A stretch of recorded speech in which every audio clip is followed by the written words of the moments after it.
বাংলাদেশের সীমান্তে ঢুকে জলজন্ত একটি ছাগল নিয়ে পালিয়েছে ভারতীয় সীমান্তরক্ষী বাহিনী বিএসএফ। ভারতীয় চোরাচালানকারী ও কৃষকদের চুরিতে সহায়ক হিসেবে কাজ করার অভিযোগ রয়েছে বিএসএফ এর বিরুদ্ধে। এবার তাদের সরাসরি ছাগল চুরির ভিডিও ভাইরাল হওয়ার পর আলোচনার বিষয় হয়ে দাঁড়িয়েছে।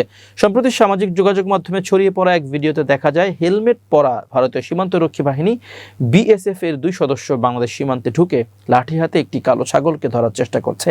ছাগলটি পালাতে চেষ্টা করছে, কিন্তু বিএসএফ এর জওয়ানরা তাকে থামানোর জন্য লাঠি ব্যবহার করছে। এক পর্যায়ে ছাগলটিকে ধরার পর সীমান্তের ওপারে নিয়ে যায়। স্থানীয় এক যুবকের দূর থেকে ধারণ করা এই ভিডিও সামাজিক যোগাযোগ মাধ্যমে ছড়িয়ে পড়েছে। এই ঘটনার পর নেটিজেনদের মধ্যে ব্যাপক প্রতিক্রিয়া দেখা দেয়। ভারত বাংলাদেশ সীমান্তে এমন ঘটনা অপ্রত্যাশিত হলেও বিএসএফ প্রায়ই তা করে থাকে। এদিকে সীমান্তে সাধারণভাবে পশুপালন এবং সীমানা পারাপারের বিষয়ে কঠোর নিয়মকানুন রয়েছে। সাধারণ ছাগলও দেশের সীমান্ত অতিক্রম করলে তা নিয়ে আইনগত ব্যবস্থা নেওয়া হয়। অনেকে এই ভিডিও দেখে প্রশ্ন তুলেছেন, বিএসএফ এর এমন আচরণ কতটুকু গ্রহণযোগ্য এবং আন্তর্জাতিক প্রোটোকলের সাথে কতটা সামঞ্জস্যপূর্ণ।